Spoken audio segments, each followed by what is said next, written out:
organic, unpredictable, unknown, lovely, beautiful, a sense of fulfillment. This is part of the pleasures of life and not the chores of life.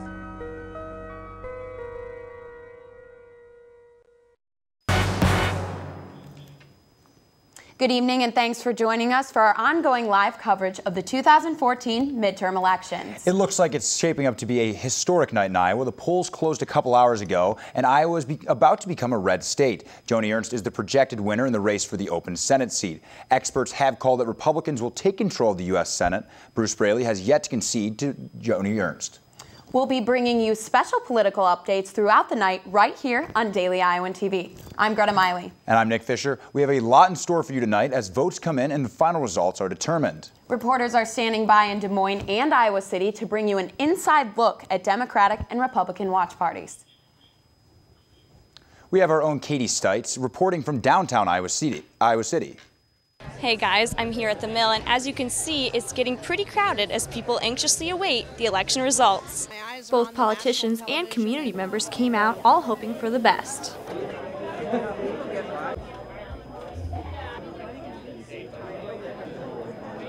I think the Democrats are going to take a hit, just seeing like the current polling data, what's going on, but hopefully we'll pull through. Reporting from the mill, Katie Stites, Daily Iowan TV.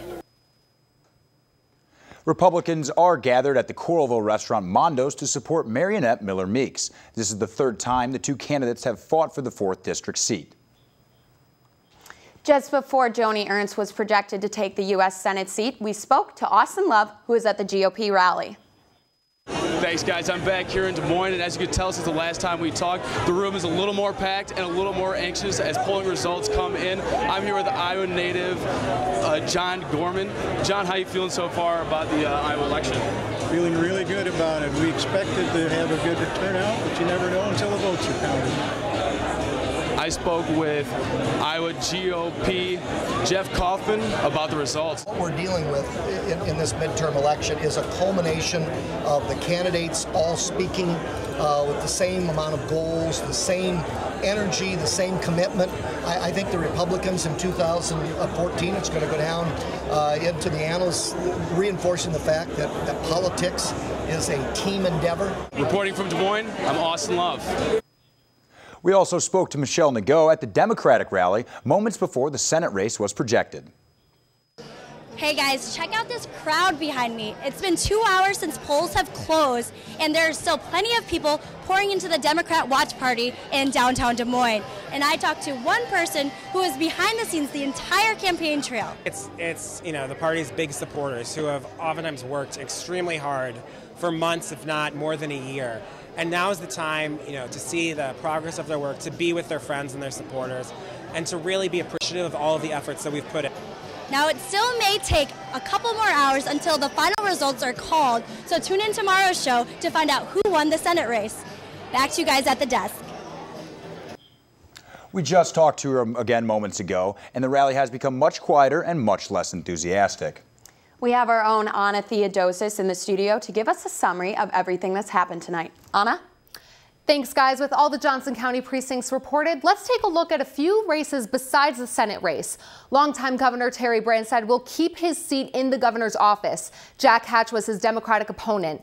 Branstad won by a landslide. In his victory speech, he said, quote, "Hard work, focus, and discipline has made this campaign a success. We've laid the foundation to make Iowa the envy of the nation." Hatch's campaign had been an uphill battle. The governor was leading in the polls by at least 14% since June. Branstad wasn't the only politician running to defend his seat. In the 2nd congressional district race, U.S. Representative Dave Loebsack is facing off against Mariannette Miller Meeks. As of 10:50 tonight, Loebsack has a 10-point lead over Miller Meeks with 43% of the precincts in. The Democratic Loebsack is currently serving his 4th term. And in the 4th district race, 6th-term Congressman Steve King is projected to win against Democratic Jim Maurer. King will serve his 7th term in the U.S. House of Representatives. We now have an update on the vote for the Johnson County Courthouse. So far, voters are in favor of the courthouse by roughly 20%. The county is proposing to expand the existing courthouse with a $33.4 million price tag. This is the 3rd year the courthouse has been on the ballot. However, it has been voted down twice before. That is our latest update on the elections. Be sure to keep watching Daily Iowan TV throughout the night. Right now, we're going to send it over to our own Taylor Smith in the weather studio. U.S. students, if you haven't already prepared for the chilly weather, the time is now. To start off your hump day, tomorrow morning you can expect clear skies with a high of 36 degrees. Falling into the afternoon, temps will rise to 56 degrees with partially cloudy skies. In the evening, temps will remain in the lower 50s with winds at 15 to 25 miles per hour. Be sure to cover up. For the remainder of your week, temperatures will stay in the low 40s and 50s with some partly cloudy skies. Hawkeyes, be sure to dress appropriate for this fall weather. Well, that's all I have for you this week. Stay tuned to Daily Iowan TV to keep up with your 7-day forecast. Back to you at the news desk. If orange is the new black, then the University of Iowa is right in style. But construction cones on the university's main campus are affecting more than just current students. Sarah Hadley tells us more. Campus in the fall. One of the best times to grab that artsy photo for your Instagram account. But cell phone photographers have a little extra cropping to do this year. Construction. It's everywhere you look here at the University of Iowa. With $1.2 billion worth going on right now, it's hard to get across this campus without some sort of a roadblock. No doubt, it is an excuse our dust period in the history of this campus. Some of it is the wear and tear of Iowa weather, and some of it is part of a larger renovation project. Whatever it is, it's blocking pathways and putting up cones all across campus. And other than being a bit unsightly or maybe a nuisance to students walking in between classes, it can also be a hurdle for getting new students to enroll. Joe Lane has been a campus tour guide for just a little over a month. Definitely as we're walking through the Pentecrest, heading to kind of our stopping points, they'll say like what's going on with the construction here and stuff like that. Wherever you look, you can see half a dozen cranes, so I think they're kind of a little bit confused as to why it seems like it's so under construction at all points. But with foundation repair needed on each of the Pentecrest's 100-year-old buildings, it looks like that unsightly orange isn't going away anytime soon. Sarah Hadley, Daily Iowan TV. The kitten who was severely abused this October has recovered from surgery. The abuser was roommates with the cat's owner and apparently his friend too. Katie Stites has the story. Nate Schloss is the owner of 12-week-old kitten Fritz. Schloss began recording his room on October 9th when he noticed Fritz was bleeding from the nose to see if he was falling off the bed. That day, he came home to find Fritz in much worse shape. Found him under my desk, just there's blood against the wall smeared, poop. He is basically unconscious. The recording allegedly shows his roommate Leonopolis chasing, throwing, and hitting his cat over a period of over 3 hours. Fritz luckily had no broken bones, but is now blind as a result of the abuse. Nate says that Nopolis was his friend of about 3 years and that he even seemed to like cats. Seemed to play with them fine, send me Snapchats of them all the time. They had cats at home, grown up with, so I was literally mind blown. Schloss says Nopolis is now in a rehab center out of state. University of Iowa psychology professor says that while these instances are complex, there are many different disorders that could be at play. There's a wide variety of disorders that could lead to this kind of behavior, so we have to kind of look at the symptoms of what this person says and other features of the situation to try to tease out what's going on. But it seems like empathy does play a big role, and the people who commit these abuses do seem to lack the ability to understand that these animals are suffering. And there's a lot of reasons why that could be the case. Reporting from Iowa City, I'm Katie Stites, Daily Iowan TV. Well, it's good to know that the cat is now making a recovery. I hope it makes a very speedy recovery. Why don't we toss it over to Laura Belanda and Danny Payne, who are standing by in the sports studio to hear what Kirk Ferentz and the team had to say about their latest victory in their weekly press conference. Guys? Thanks, Nick. I'm Danny Payne, standing here alongside Laura Belanda with a jam-packed show tonight talking all about Iowa football. We will hear from Ferentz and company coming up in just a bit. But first, we look back at Northwestern. Iowa came up with a big lopsided win this weekend against the Wildcats as both sides of the ball dominated. Daily Iowan's Taylor Mathis analyzes how the defense contributed. The Hawkeyes offense was on fire here at Kinnick Stadium in their 48-7 victory over Northwestern. But the defense played a crucial role as well, holding the Wildcats in their passing and running game. The defensive success against Northwestern came back to the fundamentals and Coach Kirk Ferentz's basic formula: block and tackle.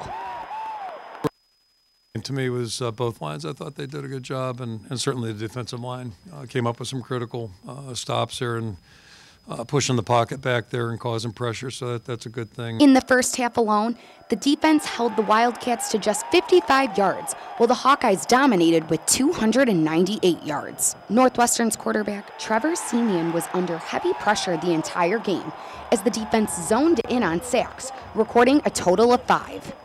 We were just hungry, wanted to get to the ball. Our stunts worked. Just guys' relentless effort from everybody, and that's one of the things you can expect from us. The Hawkeyes also came up big with their first block punt since 2011.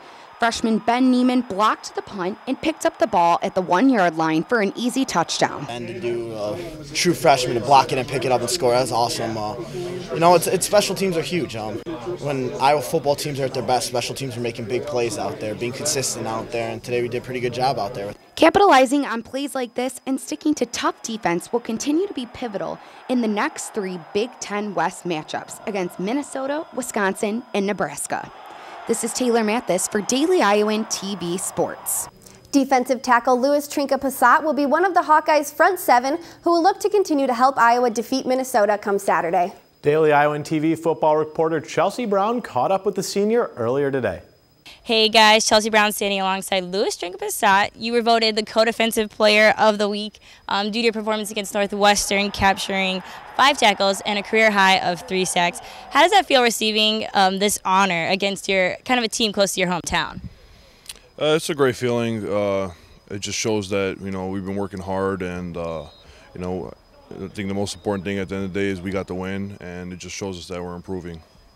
And your teammates say you're kind of a quiet leader, but on the field we see this explosive player. Kirk even said earlier in his press conference, when other guys see you, they better pack up their lunchbox when they play against you. What's the difference between kind of Louis on the field and Louis off the field? I think I'm just normal off the field, but then when it comes to football and just in general any competition, I kind of get I like to compete and get real passionate about winning, and I think that's the difference right there.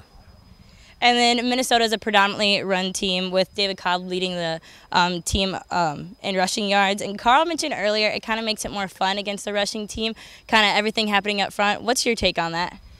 Yeah, it's a good opportunity to see how well we are in the trenches, and we might get opportunities to make some more plays than we normally do, and it's just exciting, just trying to play against a physical, good team.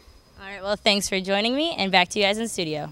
While the defense side of the ball was impressive last weekend, Iowa's offensive line put up one of their best performances as well, despite some of the recent changes. Just 2 weeks ago, right guard Jordan Walsh was injured in the first drive of the homecoming game against Indiana, leaving Austin Blythe to move to right guard and 5th-year senior Tommy Gall to come in at center.